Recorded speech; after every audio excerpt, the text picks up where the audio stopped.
Oui, merci beaucoup Stéphane. Donc, je suis ravi d'être là avec vous.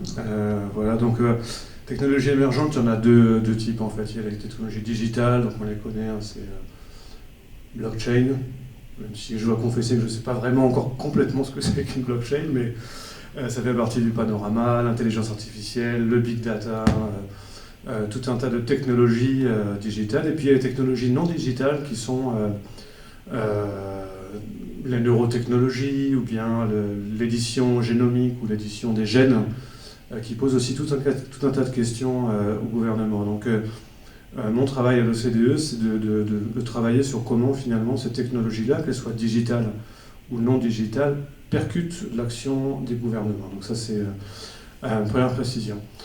Je ne vais pas m'attarder parce que c'est un sujet qui a été très longuement couvert, il y a beaucoup de littérature, mais juste vous donner quelques petites indications sur finalement quel est l'impact des nouvelles technologies sur les économies. Il y en a un que tout le monde connaît, c'est les big tech. On sait que les GAFA, même si le terme il est un peu impropre parce qu'en fait ça va largement au-delà des GAFA, mais bénéficient d'effets de réseau directs. Plus il y a de consommateurs, plus le service est efficace, plus je bénéficie d'effets de réseau.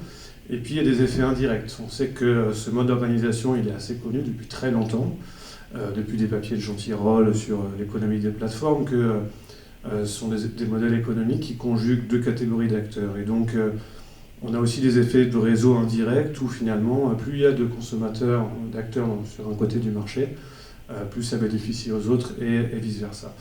Et au-delà de tout ça, on a ce qu'on appelle des économies d'échelle très importantes dans ce secteur qui donnent des spécificités aux plateformes qui ne sont pas loin de ce qu'on appelle des monopoles naturels, donc qui sont en position dominante, donc c'est pas grave d'être en position dominante sur un marché, ce qui est grave c'est d'en abuser. Donc il y a un vrai sujet sur la stratégie des entreprises, en quelle mesure ces grands groupes industriels qu'on connaît aujourd'hui impactent finalement la concurrence sur ces marchés-là. Il y a d'autres problématiques concurrentielles, type ce qu'on appelle la collusion algorithmique, où les logiciels de fabrication des prix peuvent, de façon totalement tacite, s'entendre. Et ça, c'est compliqué, parce qu'en fait, c'est pas quelque chose que les autorités de concurrence ont vraiment l'habitude de traiter, et donc ça soulève là encore tout un tas de problématiques. Il y a un effet des nouvelles technologies sur ce qu'on appelle les structures de marché. On voit que finalement les nouvelles technologies, elles accélèrent ce processus de transformation de l'économie vers l'industrie de services. Donc c'était déjà le cas. Simplement, ces nouvelles technologies digitales, elles accélèrent un peu ce phénomène. Donc ça, c'est une chose intéressante.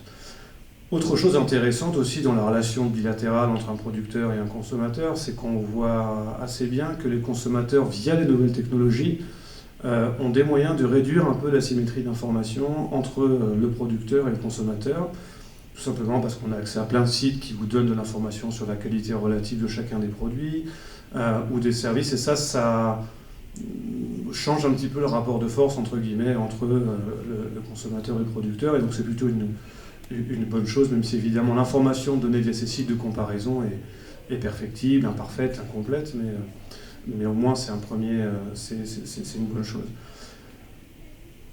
Après, il y a des vraies questions fondamentales aussi qui se posent pour la société, pour les économies, c'est tous les problèmes de protection des données personnelles. On voit bien que c'est au cœur de très nombreux débats aujourd'hui. Donc il y a cette catégorie de problèmes-là, les problèmes de sécurité des données, puis en échange de données aussi, on a nécessairement ce besoin de mieux les protéger, éviter des cyberattaques par exemple, qui peuvent toucher vraiment des grandes industries de services publics. Hein. Il y a eu plein de cas comme ça, donc avec des impacts sur la société qui sont directement perceptibles par les usagers. Je ne vais pas m'étendre plus longuement, mais il y a d'autres sujets, on va dire socio-éthiques, tous les problèmes liés à discrimination et intelligence artificielle. On a tous en tête, enfin en tout cas pour certains d'entre vous, l'exemple de l'outil de recrutement d'Amazon qui avait tendance à recruter que des hommes. Donc évidemment, ça pose un vrai sujet. Ce n'est pas tellement des problèmes nouveaux hein, pour un économètre. Hein. Les biais de sélection, les biais d'endogénéité, les biais d'avoir un panel représentatif d'une population, C'est des problèmes qui sont assez connus. Le fait est qu'il faut être évidemment extrêmement vigilant aussi avec l'intelligence artificielle pour pas qu'ils exacerbent ces discriminations existantes, qu'ils en créent de nouvelles. Donc c'est évidemment un enjeu pour les économies et puis plus largement sociétal.